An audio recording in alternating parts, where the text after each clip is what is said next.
दोस्तों आज मैं एक्सप्लेन करने वाला हूँ बॉलीवुड सिनेमा की एक बेहतरीन मूवी को जिसकी कहानी ने सबको अपना दीवाना बना दिया। क्योंकि बॉलीवुड में पहली बार ऐसी कहानी बनी है जो आज से पहले नहीं बनी। मूवी की कहानी काफी सिंपल और बढ़िया है जो कि आप लोगों का काफी मनोरंजन करेगी और साथ ही आप लोगों को एक अच्छा मैसेज भी देगी। मूवी की कहानी कुछ इस प्रकार है। दो शादी के जोड़े होते हैं जो कि साथ ही ट्रेन में सफर करके अपने अपने घर जा रहे होते हैं और शाम होती उनके साथ कुछ ऐसा होता है जो घूंघट की आड़ में दो दुल्हनें होती हैं वो आपस में बदल जाती हैं। फिर जो होता है वो आप लोगों को इस वीडियो में मालूम चलेगा क्योंकि इसके बाद कहानी काफी इंटरेस्टिंग हो जाती है। शुरू करते हैं मूवी की कहानी को जिसका नाम है लापता लेडीज, जिसे डायरेक्ट किया है किरण राव ने। IMDb रेटिंग है 9.0 आउट ऑफ 10। रेटिंग भी काफी बढ़िया है जिससे मालूम चलता है मूवी कितनी बेहतरीन होने वाली है। शुरू करते हैं मूवी की कहानी को। मूवी की स्टार्टिंग में हमें एक गांव को दिखाया जाता है जहां पर एक जोड़े की धूमधाम से शादी हो रही होती है, जिसके बाद उस जोड़े की विदाई की जाती है जिसमें लड़के का नाम दीपक होता है और लड़की का नाम फूल देवी। असल में दीपक की शादी को हुए 2 दिन बीत चुके थे और उसके परिवार वाले शादी के बाद ही चले गए थे, पर फूल की दादी की इच्छा थी कि वह यहाँ पर पूजा करके ही जाए, इसलिए पूजा खत्म होने के बाद दीपक और फूल घर जा रहे थे। फूल की माँ फूल से कहती है कि अब तुम्हारी शादी हो गई है इसलिए अब अपना घूंघट मत उतारना, जिसके बाद दीपक और फूल अपने घर जाने के लिए चल देते हैं। जिसके बाद दोनों बस में सफर करके एक रेलवे स्टेशन पर पहुंचते हैं और रास्ते में दीपक फूल की ज्वेलरी उतरवा लेता है ताकि वो उसे अपने पास सेफ रख सके। इसके बाद ये लोग एक गांव से ट्रेन पकड़ते हैं जिसमें काफी ज्यादा भीड़ थी और वह दीपक देखता है कि उस डिब्बे में तो पहले से ही 2 नए शादीशुदा जोड़े बैठे हुए हैं और उन दोनों के ड्रेस भी लगभग सेम ही है। दीपक फूल को वही सीट पर बैठा देता है और साइड में खड़ा हो जाता है। तब वहाँ पर एक दूल्हे प्रदीप की माँ पूछती है कि तुम भी शादी करके आए हो तो दहेज में मिला क्या, और वह अपने बारे में बताने लगती है कि हमें तो बहुत सारा पैसा और साथ में गाड़ी भी मिली है। लेकिन प्रदीप तो अपने ससुराल वालों से अभी भी नाराज था क्योंकि उसे थोड़ा और दहेज चाहिए था। फिर प्रदीप की माँ दीपक से पूछती है कि अब तुम बताओ, जिसका दीपक कोई भी जवाब नहीं देता और प्रदीप की माँ कहती है कि जरूर लड़के में ही खोट होगा। जिसके थोड़ी देर बाद दीपक को भी सीट मिल जाती है। तब दीपक को टॉयलेट जाना था तो वो फूल को बताकर टॉयलेट जाता है। तभी वो ट्रेन स्टेशन पर रुकती है और ट्रेन में और भीड़ उमड़ पड़ती है और धीरे धीरे करके फूल साइड में खिड़की के पास पहुंच जाती है। फिर प्रदीप भी उसी सीट पर बैठ जाता है और उसकी पत्नी भी उसी के साथ थी और भीड़ के कारण दीपक को साइड में बैठना पड़ता है। अब रात को दीपक का स्टेशन आ गया था तो वह जल्दबाजी में फूल समझकर प्रदीप की बीवी को अपने साथ ले जाता है और प्रदीप की बीवी घूंघट के कारण देख नहीं पाती और नीचे उतर जाती है। तभी प्रदीप की बीवी को समझ आता है कि या तो उसका पति नहीं है, इसके बावजूद वो दीपक को बिना बताए उसके साथ चल देती है। अब वह ऐसा क्यों कर रही है वो हमें आगे मालूम चलेगा। फिर दीपक अपने गांव पहुंच जाता है जहां उसके दोस्त उसका बैंड बाजों के साथ स्वागत करते हैं। फिर दीपक खुशी खुशी अपनी बीवी के साथ घर जाता है। तब दीपक की माँ उन दोनों की आरती करती है और फिर दुल्हन को घूंघट उठाने के लिए कहती है। अब जैसे ही वो लड़की घूंघट उठाती है तो सब उसका चेहरा देखकर शौक में पड़ जाते हैं क्योंकि यहाँ तो फूल की जगह कोई और ही आ गई थी। तब वो लड़की बताती है कि मेरा नाम पुष्पा है और मैं गलती से दीपक के साथ आ गई हूँ और इस घूंघट और अंधेरे के कारण मालूम नहीं चला और वो उसे अपना पति समझकर उसके साथ यहाँ आ गई है। अब दीपक के पिता दीपक को बहुत डांटते हैं कि कोई सामान की तरह अपनी बीवी को कैसे भूल सकता है और यह सुनकर दीपक चिंता में पड़ जाता है कि अब उसकी फूल का क्या हाल हो रहा होगा क्योंकि उसे तो मालूम नहीं है कि दीपक ट्रेन से उतर चुका है। फिर दीपक के घर वाले पुष्पा से उसके गाँव के बारे में पूछते हैं तो वो कहते हैं तो बताती है कि वो गंगापुर की रहने वाली है, लेकिन वहाँ तो गंगापुर के कई सारे गाँव थे और पुष्पा को तो अपने ससुराल का भी पता नहीं था कि वह कहाँ है। वो तो बस अपने पति का नाम पंकज बताती है। साथ ही उसके पास एक नंबर भी था जो वो दीपक को दे देती है, लेकिन वो नंबर भी बार बार गलत ही बता रहा था। अब दीपक की माँ कहती है कि जब तक इसके घर का पता नहीं चल जाता पुष्पा यहीं दीपक की भाभी के कमरे में रहेगी। और दीपक और उसके सारे दोस्त फूल को रेलवे स्टेशन ढूंढने चले जाते हैं और उधर फूल की जब ट्रेन में आँख खुलती है तो वहाँ दीपक नहीं था, इसलिए वो ट्रेन से नीचे उतर जाती है पर उसे दीपक कहीं भी नहीं मिलता। और यहाँ प्रदीप भी अपनी बीवी को ढूंढता है पर वह भी गायब थी। तब प्रदीप की बातों से समझ आता है कि उसको तो अपनी बीवी के जाने का कोई गम नहीं है। उसका कहना था कि अब तो दहेज ही मिल चुका है इसलिए उसकी बीवी मिले ना मिले क्या दिक्कत। इधर अब हम पुष्पा को देखते हैं जो अपने बैग में से एक फोन निकालती है और उसमें से सिम निकाल कर जला देती है, यानी कि ये पुष्पा सबसे कुछ छुपा रही है। वहाँ उधर फूल स्टेशन पर बिल्कुल अकेली थी और बहुत ही ज्यादा डर रही थी। अब ऐसे तैसे करके फूल वहाँ एक रात गुजारती है। अब सुबह होते ही फूल को एक आदमी मिलता है और फूल उससे डर के भागने लगती है। तब वो एक छोटू नाम के लड़के से टकरा जाती है और वो छोटू बताता है कि इस आदमी से डरो मत, ये एक अच्छा आदमी है। फिर फूल कहती है कि वो स्टेशन पर खो गई है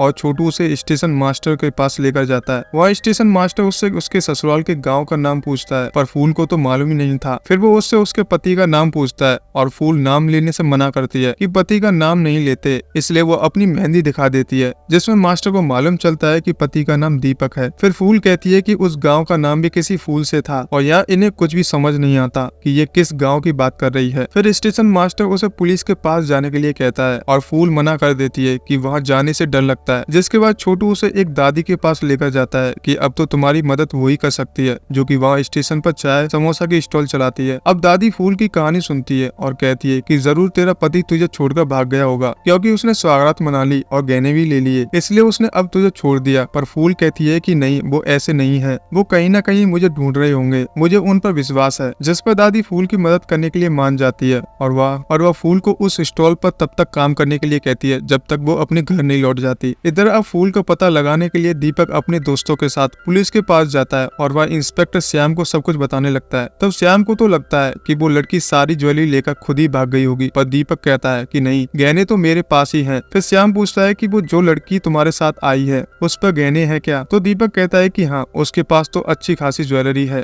जिससे श्याम को उस पर शक होता है। वहीं दीपक फूल की फोटो दिखाता है और फोटो देखते ही श्याम दीपक का मजाक बनाने लगता है, क्योंकि फोटो में तो इतना बड़ा घूंघट था और ये केस भी सबसे अनोखा था। अब श्याम दीपक से कहता है कि कल पुष्पा को लेकर थाने आना और वो केस को सॉल्व करने की सोचता है। हालांकि सबसे बड़ी चुनौती तो यहाँ थी कि वो फूल को पहचाने कैसे। इधर हम प्रदीप को देखते हैं जो अपनी बीवी के मिसिंग कंप्लेंट लिखवाने आता है और यह मालूम चलता है कि या तो प्रदीप की दूसरी शादी थी, क्योंकि पहली वाली को तो उसने जिंदा जला दिया था, पर यह बात कोर्ट में प्रूव नहीं हुई थी। इसके बाद जब यहाँ दीपक अपने घर आता है तो यहाँ घर वालों ने बवाल मचा रखा था कि पुष्पा कहीं गायब हो गई है। तब थोड़ी देर बाद पुष्पा वहाँ आ जाती है और कहती है कि मैं मंदिर गई थी, जिस पर दीपक कहता है कि कल तुम्हें थाने भी चलना पड़ेगा, और यह सुनकर पुष्पा डर जाती है। इधर थाने में श्याम इसी केस पर काम कर रहा होता है और उसे दूसरे गाँव से सेम ऐसा ही केस मिलता है जो था प्रदीप का, बस उसमें लड़की का नाम जया बताया हुआ था। इसलिए वो सोचता है कि यहाँ कुछ तो गड़बड़ है। यहाँ हम रात के समय पुष्पा को देखते हैं जो अपने फोन में नया सिम डालती है, जो वो मंदिर जाने के बहाने लेकर आई थी, और फिर उससे वो कहीं बात करती है। उधर अगले दिन फूल को दादी कहती है कि तुम पुलिस में जाकर सब कुछ क्यों नहीं बता देती, क्या पता कुछ पता चल जाए। पर फूल मना करती है कि नहीं, मेरे पति आते ही होंगे मुझे ढूंढते हुए। फिर हम यहाँ पुष्पा को देखते हैं जो दीपक की भाभी से बातें करती है और उनसे दोस्ती बढ़ा लेती है। यह बातों के दौरान ही मालूम चलता है कि दीपक की भाभी को ड्राइंग का शौक है, लेकिन वो शादी करने के बाद ड्राइंग से दूर हो गई। फिर वही पुष्पा के हाथ पर जया नाम का टैटू देखते हैं, यानी कि पुष्पा यहाँ पर अपना नाम छुपाकर रह रही है। जिसके बाद सीन शिफ्ट होता है और पुष्पा और दीपक थाने आते हैं और वह इंस्पेक्टर श्याम पुष्पा से सवाल जवाब करने लगते हैं कि तुम्हारा घर कहाँ है, ससुराल कहाँ है, जिनमें से आधे सवालों के जवाब पुष्पा कहती है कि मुझे नहीं मालूम। और यह सब देखकर श्याम का शक पुष्पा पर बढ़ जाता है कि यह जरूर कुछ न कुछ तो छुपा रही है। फिर वो पुष्पा से बॉडी पर किसी निशानी के बारे में पूछता है, जिस पर पुष्पा उन्हें अपने हाथ का लिखा नाम दिखाती है। बस उसने अब जया को श्रेया में बदल दिया था और वह बहाना बना देती है कि मेरे दादा मुझे श्रेया नाम से बुलाते थे,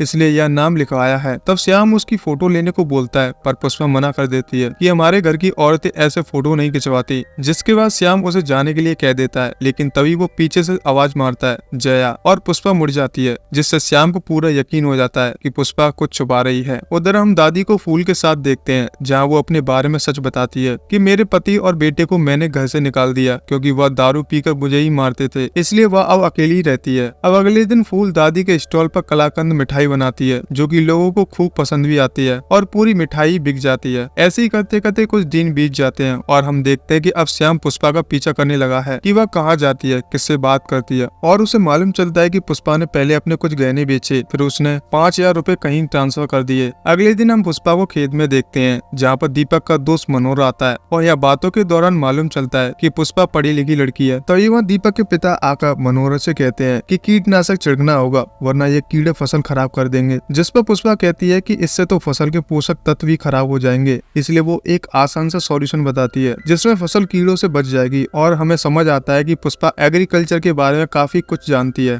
यहाँ अब दीपक के दोस्तों के कहने पर दीपक एक एमएलए से मिलने जाता है और वो उनसे कहता है कि वो मेरी पत्नी को ढूंढवाने में मदद कीजिए, लेकिन एमएलए तो उल्टा दीपक के नाम पर ही सामने वाली पार्टी को ही किडनैपर बता देता है कि उन्होंने दीपक की बीवी को किडनैप करवा दिया है और कोई भी उसकी मदद नहीं करता। अब एक दिन पुष्पा का फोन दीपक के भतीजे के हाथ में लग जाता है, तब पुष्पा उसे फोन में गेम खेलने का लालच देकर चुप रहने के लिए कहती है। तभी उसकी नजर दीपक की भाभी की बनाई फोटो पर पड़ती है और वह उसकी खूब तारीफ करती है कि आपको तो अभी भी ड्राइंग करनी चाहिए। फिर जब रात को दीपक और उसके दोस्त शराब पी रहे होते हैं तब उसका दोस्त कहता है कि अब तो फूल को गायब हुए काफी दिन बीत चुके हैं, क्या पता अब उसके साथ किसने क्या कर दिया होगा। इसी बात को लेकर दीपक की अपने दोस्तों से लड़ाई हो जाती है, जिसके बाद नशे में दीपक घर आता है और पुष्पा उसे संभालती है। दीपक नशे में बार बार फूल का ही नाम लिए जा रहा था। अगले दिन पुष्पा सीधा दीपक की भाभी से कहती है कि आपको किसी की पेंटिंग बनानी है और ये बात किसी को मत बताना। इधर थाने में अब दूसरे गाँव के थाने से फैक्स आता है जिसमें पुष्पा की फोटो थी और यह मालूम चलता है कि उसका असली नाम तो जया है, जिसको देखते ही श्याम जया को पकड़ने चल देता है और वहाँ वो सारी बात दीपक को बता देता है कि ये जानबूझकर अपनी पहचान छुपाए बैठी थी, जिसे जानकर दीपक जया को अरेस्ट करने के लिए कहता है और जया की एक बार भी बात नहीं सुनता कि वह कहना क्या चाहती है। अब जया को ये लोग थाने में ले जाकर बंद कर देते हैं और दूसरे थाने वालों को बता देते हैं कि लड़की मिल चुकी है, इसे ले जाइए। यहाँ दीपक के पास उसके दोस्त आते हैं और बताते हैं कि वो लड़की धोखेबाज नहीं है, बल्कि उसने तो फूल को ढूंढने के लिए पोस्टर छपवाए हैं और फूल की फोटो उसने तुम्हारी भाभी से बनवाई है, क्योंकि तुम्हारी भाभी ने फूल को तुम्हारी शादी में देखा था। इधर हम फूल को देखते हैं जिसमें उसका पोस्टर मिलता है और उसमें गांव का एड्रेस लिखा था। गांव का नाम था सूरजमुखी। जिसके बाद स्टेशन मास्टर उसी गांव में जाने वाली ट्रेन में उसे बैठा देते हैं। अब इधर दीपक सीधा थाने चला जाता है और वहाँ वो जया से सच्चाई पूछता है कि आखिर तुम यहाँ पर क्यों छुपी हुई थी, जिस पर वो बताती है कि मैंने 12th में टॉप किया था और वो आगे देहरादून जाकर ऑर्गेनिक फार्मिंग की पढ़ाई करना चाहती थी, पर उसके घर वालों ने उसकी शादी जबरदस्ती तय करवा दी और उसके दहेज के लिए सारी खेती की जमीन भी बेच दी। जिसके बाद शादी से 2 दिन पहले उसे मालूम चला कि लड़के ने अपनी पहली पत्नी को दहेज के कारण मार दिया था, पर अपने माँ बाप की हालत देखकर वो चुप रही। फिर वो बताती है कि जब दीपक ने उसे ट्रेन से चलने के लिए कहा तो वो ये सोचकर चुप रही कि मौका मिलते ही वह अपनी पढ़ाई के लिए देहरादून चली जाएगी, इसलिए वो अब तक अपनी कजन हेमा को पैसे भिजवाती रही। फिर वो कहती है कि मैं कल ही देहरादून जा रही थी, लेकिन दीपक नशे में फूल के लिए परेशान था, जिसे देखकर मैंने पोस्टर छपवा दिए ताकि ये फूल से मिल पाए और उसमें मेरा नंबर था। तभी वह श्याम को अपना फोन चेक करने के लिए कहती है और उसमें स्टेशन मास्टर की कॉल आई हुई थी, जिससे पता चलता है कि फूल उनके गांव पहुंचने वाली है। और ये सुनते ही दीपक फूल को लेने चला जाता है, जहाँ उसे फूल मिल जाती है और वह इससे काफी खुश होता है। इसके बाद थाने में प्रदीप जया को लेने आता है और वो श्याम को यह मामला दबाने के लिए पैसे भी देता है कि अब जो यहाँ पर होगा